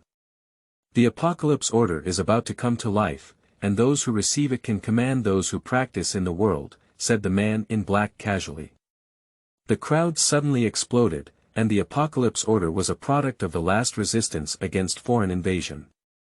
Although many records and legends are either vague or spread falsely, and are too ancient. But one basic understanding is known. In the early stages of the war, the mainland gradually retreated. In times of crisis, temples, rivers and lakes, and the cultivation world finally unified, and together they established the apocalypse, calling on the leaders to deploy the power of the world. After decades of war, it was finally possible to eliminate the invading forces. At present, many major construction sites on the land are still visible, with the most famous being the Large Wall. After the end of the war, the apocalypse order disappeared with the disappearance of the current owner, the statue in the courtyard, and Emperor Mo. Years later, people forgot what the apocalypse order looked like, but it was definitely not a simple metal or any material brand. In the records of some ancient families, it seems to have integrated the strongest bloodline alliances and cross-linking at that time, as well as the codes of sects and clans, all of which have been passed down for thousands of years. After much discussion among the crowd, their thoughts focused on a few points, and someone couldn't resist and finally asked. Master, how did Changjie Pavilion know the exact news? Master, the apocalypse has come out. Is there another alien race about to invade? Some people couldn't help but ask what everyone had been wanting to know. Master, what does the apocalypse order look like? Is there a rough source? The black-robed man, however, never turned back and slowly walked into the shadows. His voice slowly leaked out, the old man's words from Changjie have arrived. Here is another sentence. The greater your ability, the greater your responsibility. The world will depend on you. Everyone remained silent. After Emperor Mo, who can control the apocalypse? But when they think of the power and unknown benefits brought by the apocalypse, some people are instantly filled with an eager expression to try. The man in the black robe suddenly remembered something and said lightly, everyone has a noble status, but they have come thousands of miles. If you don't know what you have, I will say the next sentence. I am quite moved and would like to send you some luck. Push open the door across from you, and inside it, you have already sorted and placed a unique volume of your respective ancestors' teachings. I can guarantee that it has been lost in your respective inheritances, because this is one of the oath tokens of each family in the last World War. The crowd who was about to leave suddenly showed an ecstatic expression, which was also part of an ancient legend. Unexpectedly, it was true. This is the legendary blood storage.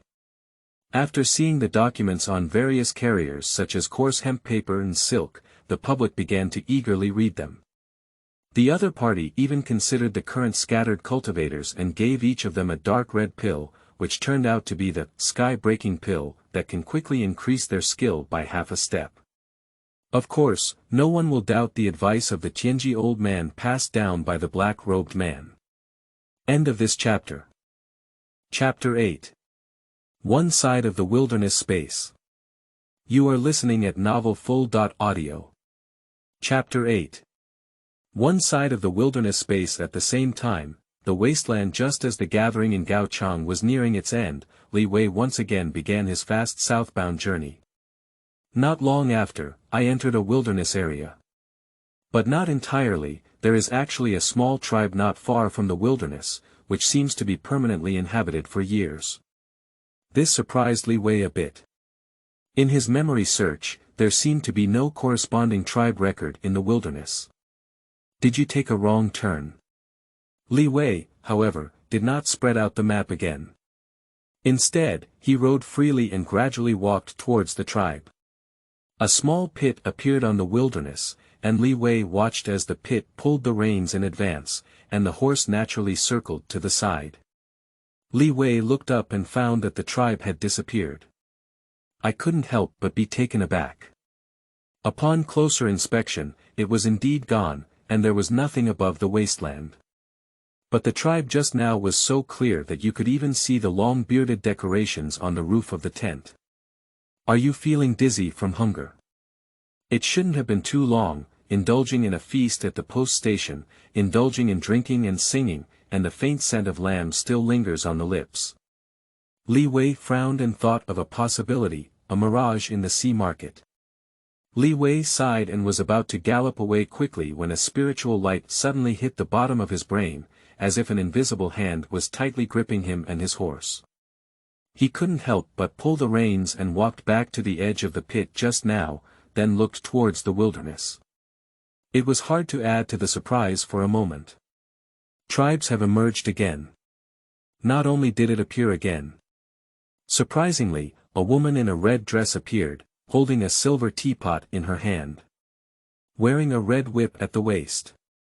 The two of them looked at each other in a nearby space, equally stunned. The woman in the red dress was the first to react, giving a coquettish reprimand. With a flick of the silver pot, the white *** drew a curved door in the air. Faster than a silver pot is the red qianying, with arrows piercing through the white arc. Faster than the red figure is the red whip, which is like a snake, with its tip rapidly trembling in the air. If your eyes are sharp enough to be a thief, you will find that the vibration of the whip tip is actually a symbol drawn. Unfortunately, Li Wei not only understood, but also wanted to understand. Li Wei took off his stirrups and shot towards the woman in the red dress.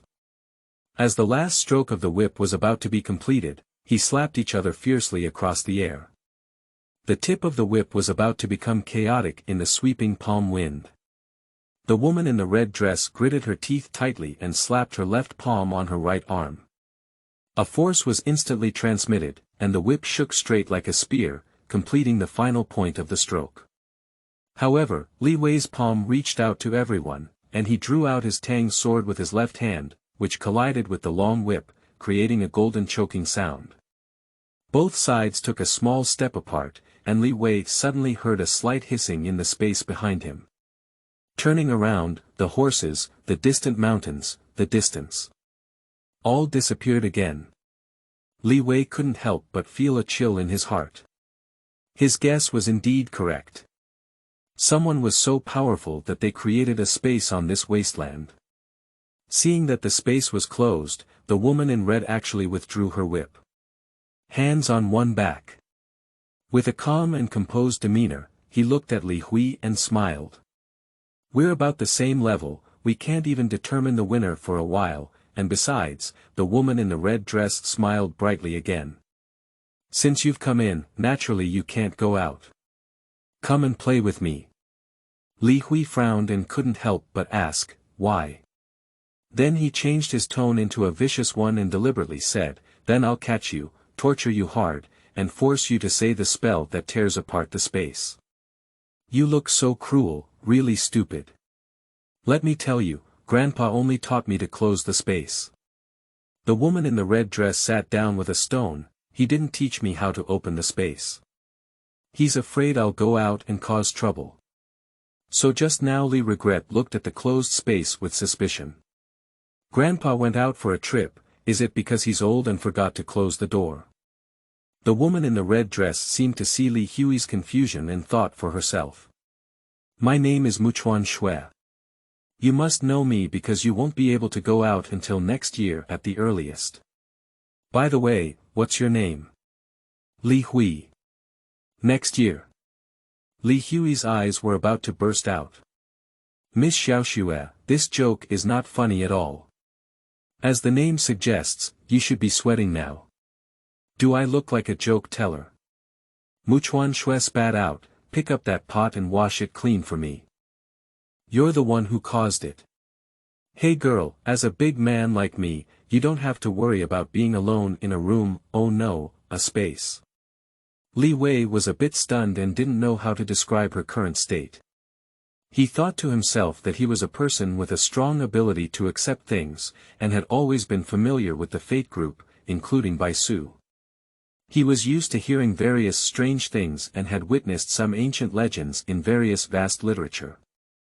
However, it was the first time that Baer had seen this beyond his understanding. You're not a bad person, I'm not worried, Muchuan Shui said lightly. But it's rare that you weren't stunned, Muchuan Shui pursed her lips and smiled. Li Wei really wanted to verify the truth of what she said, but suddenly her words changed as she spoke. Anyway, I can't leave.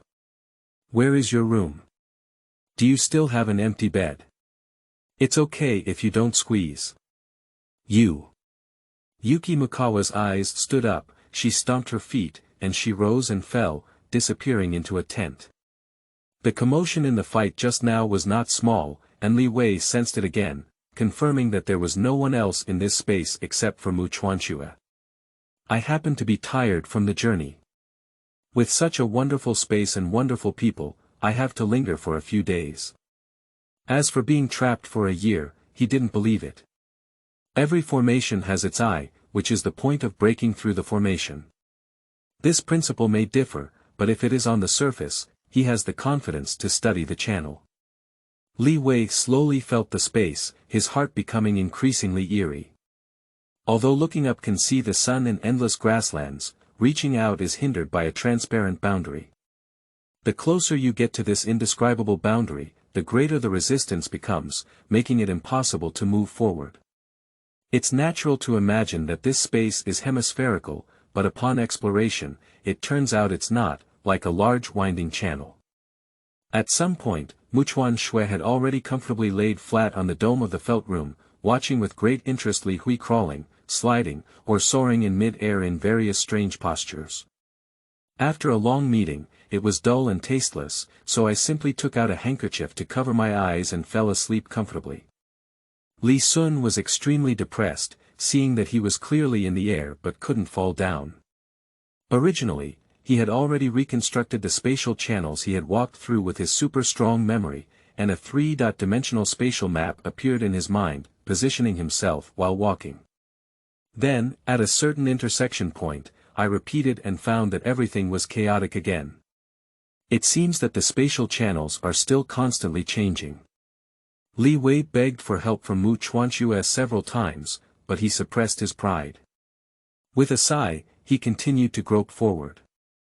Suddenly, his feet were empty, and Li Hui plummeted straight down.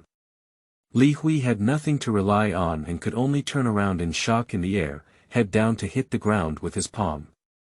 However, he found that the passage was getting narrower and he could only maintain a right hand forward, head down diving posture.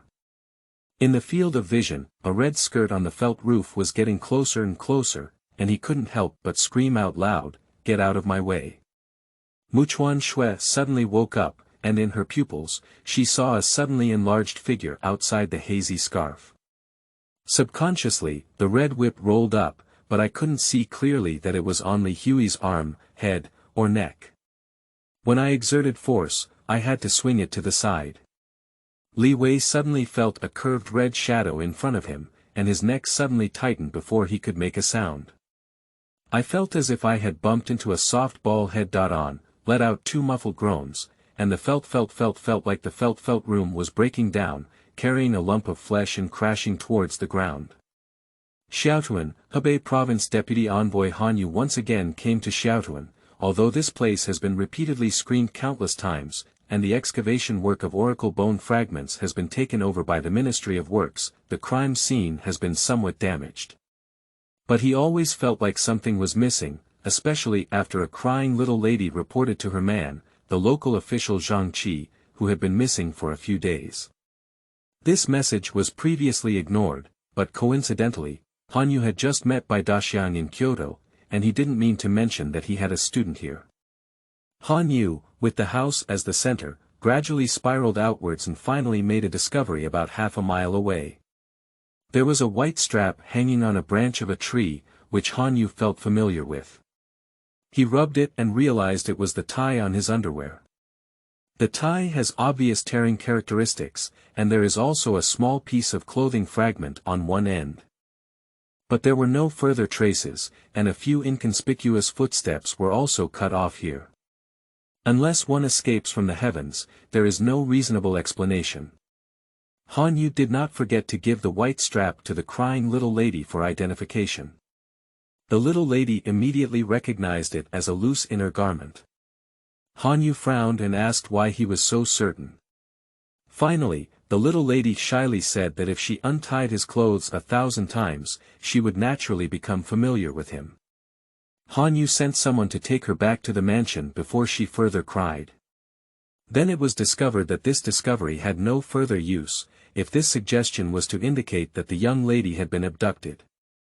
End of this chapter. Chapter 9.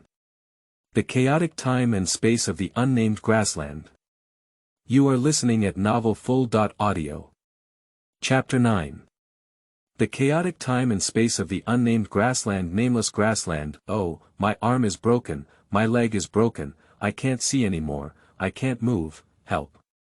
Mu Chuanxue exclaimed in shock. Impossible, could you please be quiet? I can still move. We're wrapped in a tent, Li Hui snorted heavily. Also, could you please move away from me? It's hurting me.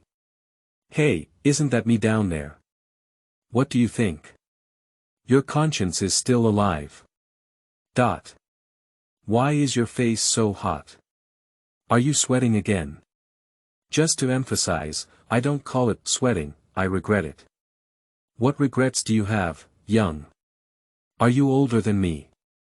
Li Wei was about to refute a few words when suddenly he felt two fragrant lips pressed against him. My heart trembled as my right hand, feeling for the sword, stopped moving. After a while, a beam of light split the tent in half. Mu Chuanxue leaped up and was about to check her clothes when suddenly her expression changed dramatically, with a look of shock on her face. What's wrong with you? It's a sudden surprise. Li Hui touched the ground with a knife and stood up half in half, frowning. Do you feel it? Mu Chuanxue looked extremely nervous and looked at the sky from afar. Li Wei's divine sense detected it and there was no abnormality. Not good. Someone broke in. Mu Chuanxue stomped her foot in a fit of anger, grabbed her whip, and quickly jumped into the open space. With a tense vision, she swam and searched in mid-air, then locked in a spot and stared tightly, gripping the whip tightly in her hand. Gaochang position. Liujia position. Shanfu position. Arrived at the imperial position. Kill. With a coquettish scolding, a fiery red whip rolled towards a space.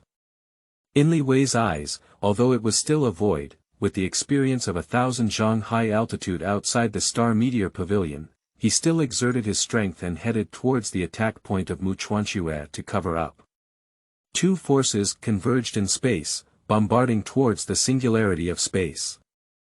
In an instant, there were 3 shattering sounds and several silver flashes.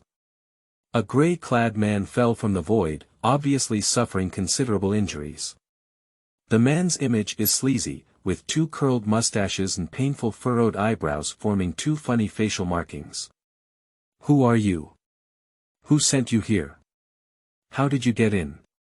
The man suddenly gave a strange smile and made an inconspicuous gesture on his hand, causing a small ball to shatter in response.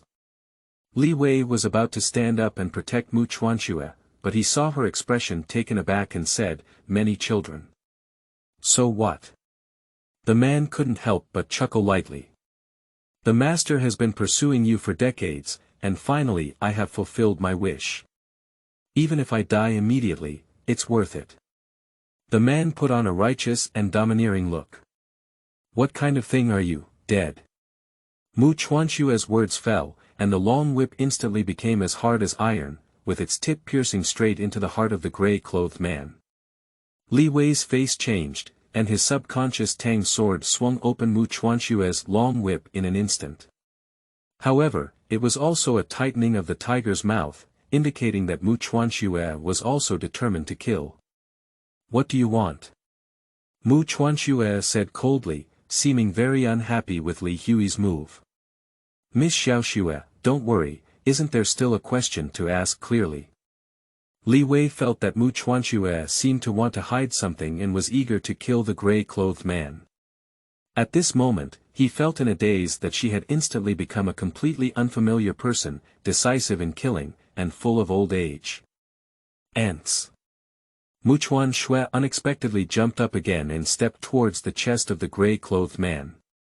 Li Sun was stunned for a moment, not daring to attack Mu Chuanxue. The gray-clothed man's face changed greatly, as if he was far from being as brave as he claimed, and he exclaimed in shock, "Help me." As Mu Chuanxue's brutal kick was about to strike, a blurry shadow suddenly appeared, and a powerful force erupted in an instant. Mu Chuanxue was seen flying backwards in the air, drawing a long blood line. It was obvious that she had encountered an unknown space boundary in the air, drawing a strange line, and happened to land on Li Hui, who was also knocked away by the shadow force. Li Wei caught Mu Chuanxue in mid-air, dressed in blood-soaked red clothes, feeling greatly shocked. "Emperor, Ziwei, Tianwu, escape quickly." Mu Chuanxue's breath drifted and she said a few words before fainting. "Do you want to escape?" "Dream." The blurry black figure seemed to teleport to Li Hui's side, and a more powerful black force squeezed and strangled him faintly. Li Hui was instantly suffocated, as if he was about to explode. His hands trembled rapidly, almost unable to hold Mu Chuanxue's soft body. His red skirt was torn apart inch by inch, leaking blood and white skin, and his footsteps couldn't move a single inch. "Who is an ant now, Dai Go Dot?" The gray-clothed man stood up unsteadily and exclaimed in a strange tone. Just as Li Sun was about to collapse, he suddenly realized that the pressure had suddenly relaxed. Li Wei was taken aback and suddenly noticed that the black power was crazily surging into his chest, or rather, towards the crystal in his arms that suddenly turned red and shiny. Li Wei seized the opportunity when the black shadow also stopped, leaped into the spatial point representing the emperor's position, jumped a few times, and then slid down from the space. His feet tightened and he stepped on the grass. Li Wei understood that he had already left a strange space because he smelled the unique fragrance of the grassland soil. In that space, the sense of smell seemed to disappear, or had not even noticed its disappearance. However, when he saw the scene before him again, it petrified in an instant. The horse he came with was maintaining a small upward and downward posture, and in an instant, it landed.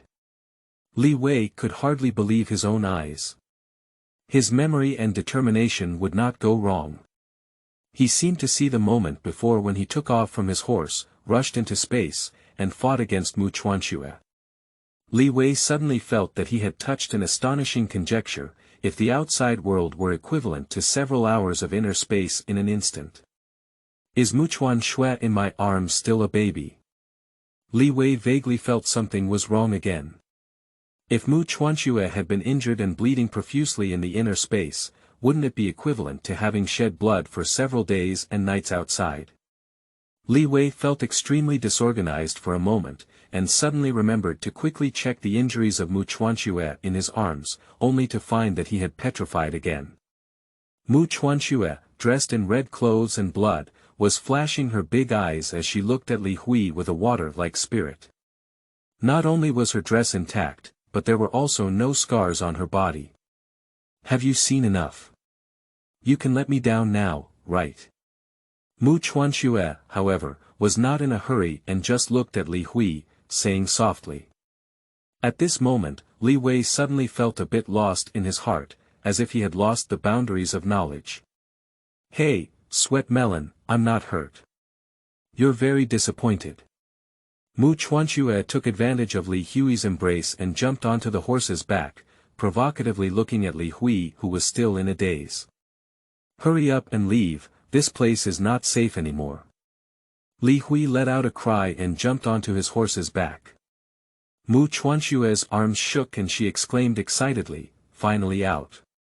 Then, she wrapped her face around Li Hui's waist from behind and pressed it against his back. Where are you going? Where are you going? I'm going. Why?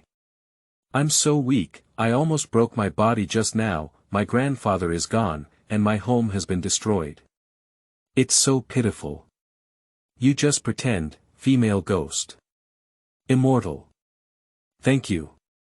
Do you want to die? You can instantly recover from such a serious injury, isn't it a ghost? You're so stupid, I can't explain it to you clearly. Let's talk about it, what if I understand? I reverse time. Nonsense. Li Wei almost bounced off his horse. I'll just say. Mu Chuanxue exerted some force on her hands and held down Li Wei's impulse. Okay, even if time passes slowly inside, even if one day outside is worth 10 years inside, it's still passing, isn't it? Mu Chuanxue slammed her head heavily on Li Hui's back in frustration. Let me explain it to you this way. Assuming there is a river, it's your time. I built a dam in the river. The dam is my time. If my dam doesn't drain water, the time you see will stop. If my dam opens a small hole, it looks like my time has increased. Wait, I really understand. Can I imagine time in your space as an object that can be moved back and forth? There's no direction. Li Wei suddenly became excited. As Xian Ma was running, she couldn't help but turn back and say, and then saw Mu Chuanxue with a surprised expression on her face. She muttered in her throat, you keep talking. That makes sense. You can go back to the past, but not to the future. The source of the river you mentioned is my world, which has been stored in your place. If Li Hui turned back at this moment, he would find that Mu Chuanxue's eyes were almost wide open. Quickly, Li Wei thought of a fatal question. Your space is very safe now, isn't it? There's no shadow killer. Mu Chuanxue remained silent for a moment, her lips almost bleeding from biting, and her face instantly turned slightly red. That gray-clothed man should still be there. The two of them fell into a long silence in an instant, with only horses galloping across the grassland. It is obvious that Mu Chuanxue precisely controlled the time in order to give herself a reason for peace of mind. A reason to follow Li Hui. It goes without saying. I'm hungry, Li Wei broke the silence at the right time. Why don't we leave the grassland immediately? Mu Chuanxue climbed up the pole. End of this chapter. Chapter 10. Restaurant and Chui of Changjie. You are listening at novelfull.audio. Chapter 10. Restaurant and Chui of Changjie. Xiaocheng Restaurant. Li regretfully pondered for a moment and rushed towards a slightly deviated direction. Soon, a city appeared in sight. Li Sun fumbled for a black token, and the gatekeeper with shining eyes released it without any hesitation. In no time, Li Wei's gaze had softened as she gazed at the greasy juice on Mu Chuanxue's mouth, who had indulged in a feast without any gentlemanly demeanor. Why don't you eat? You should be wealthy, right? Mu Chuanxue asked, holding a snowy clam leg and flashing her big eyes. When it comes to money, Li Wei couldn't help but show a disdainful expression. After all the silver of an empire is in his arms. Just as he was about to speak, his gaze was suddenly drawn to a man in green sitting in a corner. More precisely, Li Wei first saw the dark green bamboo-like sword. Chui. Yes, the ancient divine weapon ranked 37th in the Cloud Wilderness 100 Weapons Manual, compiled by the elder Yun Huang of the Di Canggu, is also the only weapon with a single name. The longest corresponding name is the grandson of the Cloud Wilderness Old Man, who advocated for Chen Fang's Yuquan 1 Cold 16 Annals, in the Shiling Temple. But no one in the martial arts world has seen the Shiling Temple, nor has they seen the Lord Zhang, nor have they seen the legendary 4th-ranked divine weapon. The Shiling Temple seems to have become a legend, and some even suspect that the old man Yunhuang fabricated the existence of such a grandson. However, due to the unwavering respect of the aristocratic families towards the Di Canggu and the Yunhuang elderly, their hearts were filled with resentment. However, almost all divine weapon owners who rank after the fourth place quietly move themselves one position forward. Mu Chuanxue also noticed Li Hui's expression, followed his gaze, frowned, and softly said, "There is a murderous aura." Li Wei had already experienced Mu Chuanxue's keen perception, but as soon as he sat down, his divine sense had already explored the entire field for a while. Apart from the man in green, only 2 soldiers on vacation were barely considered warriors. And at this moment, these 2 people are guessing their fists in a mist, probably not the target of the man in blue. Muchuan Snow.White gave Li Hui a glance, and Li Hui's mind moved. His gaze turned to the restaurant across the street, which was also in the corresponding position. A few people were silently drinking without any communication, and at first glance they were standard warriors. Before one of the people's gaze was about to project, Li Wei promptly withdrew his gaze and gave Mu Chuanxue an approving look. Mu Chuanxue also retaliated with a disdainful and disrespectful expression. Just as her hand continued to reach out to a snow clam, Li Hui grabbed her and gently pulled her away from the seat, while her left hand perfectly ejected a golden leaf towards the shopkeeper's desk. The shopkeeper suddenly looked up from the ledger and immediately put on a smiling expression, watching as Li Hui and the other couple followed a man in green downstairs. Shouldn't it be catching adultery? The shopkeeper calculated in his heart and then buried his head in the account book. Mu Chuanxue grabbed Li Hui's arm, and Li Hui shook his head, not considering himself an outsider. Mu Chuanxue lifted Li Wei's arm. Li Wei thought she was going to wrap her head around her, but in mid-air, Mu Chuanxue leaned her mouth up and wiped it on Li Wei's sleeve. "It's fair. If you make me feel uncomfortable eating, I'll make you pay the price," Mu Chuanxue said fiercely. "Why do you want to follow him? Can't you try to grab his sword?" Li Wei remained noncommittal. "Don't you have that kind of hobby, do you?" Mu Chuanxue deliberately exaggerated a smile. "You shut up, you understand everything." Li Hui glared at her in anger. Li Wei actually knows not only this sword, but also its owner, Murong Zhu from the Murong family in Qingcheng. Coincidentally, Li Wei also knew that Murong Zhu was a member of the fate group. Li Wei and Mu Chuanxue followed the man in green from a distance in the crowd, and he followed the group of people ahead. Li Wei vaguely felt that something was wrong. Mu Chuanxue muttered, "Such a green and secluded person in sword, blind people can't see."